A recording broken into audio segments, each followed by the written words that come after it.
Olá, tudo bem com você?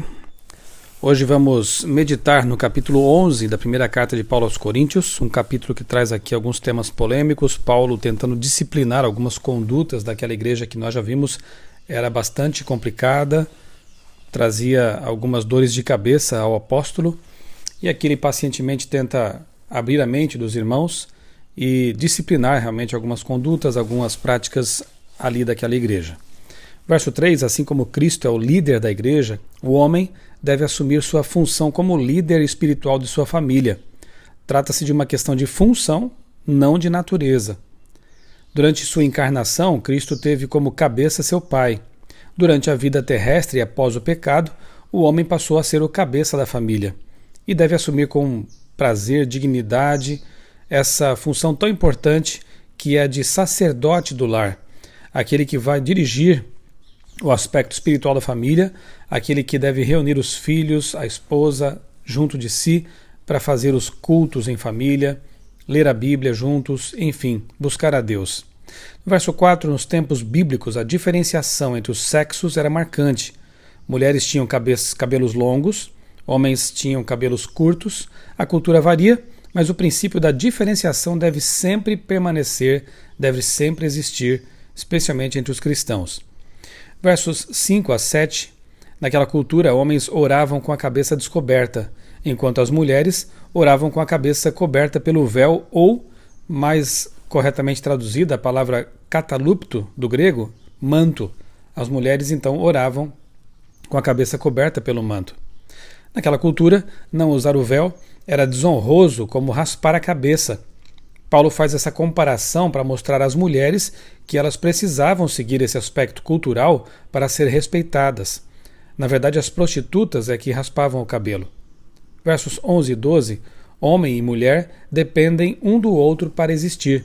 E aqui Paulo fala então de interdependência. Portanto, tanto o homem quanto a mulher são importantes diante de Deus e iguais em natureza, são a imagem e semelhança de Deus. Versos 14 e 15, naquele contexto cultural, como eu disse, as prostitutas raspavam o cabelo. As demais mulheres usavam o manto, catalupto, no grego, o tempo todo, fora de casa. Não apenas na igreja, elas sempre usavam esse manto. E algumas culturas hoje também ainda praticam isso, né? E esse é um aspecto, portanto, cultural que varia com o tempo. A liberdade cristã não é permissão para quebrar todos os costumes, ainda mais quando isso pode escandalizar e prejudicar a pregação do Evangelho. Esse é o ponto a que Paulo tenta chamar a atenção.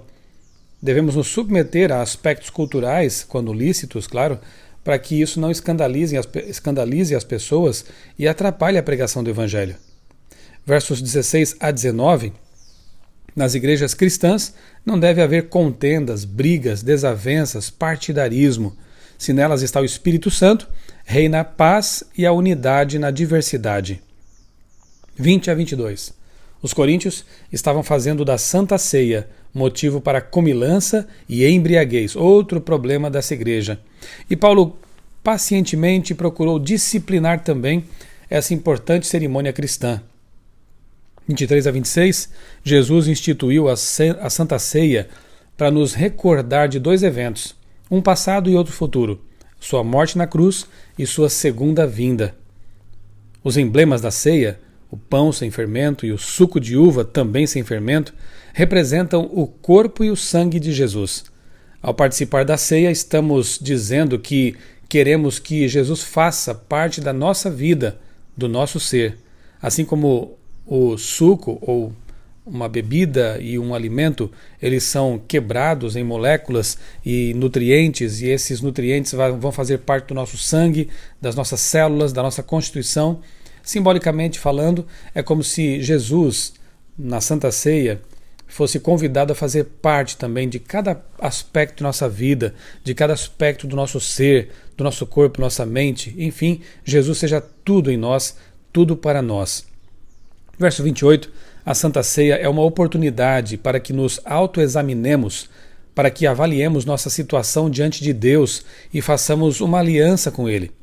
É momento de renovação espiritual. Aproveite essas oportunidades em sua igreja de participar da Santa Ceia e ali faça um pacto com Jesus, faça uma renovação da sua vida espiritual com Deus.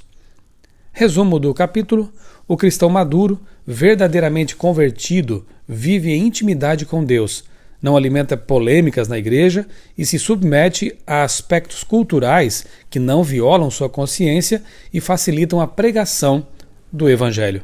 Aprendamos mais essa lição do apóstolo Paulo e vivamos esses conselhos em nossa vida também.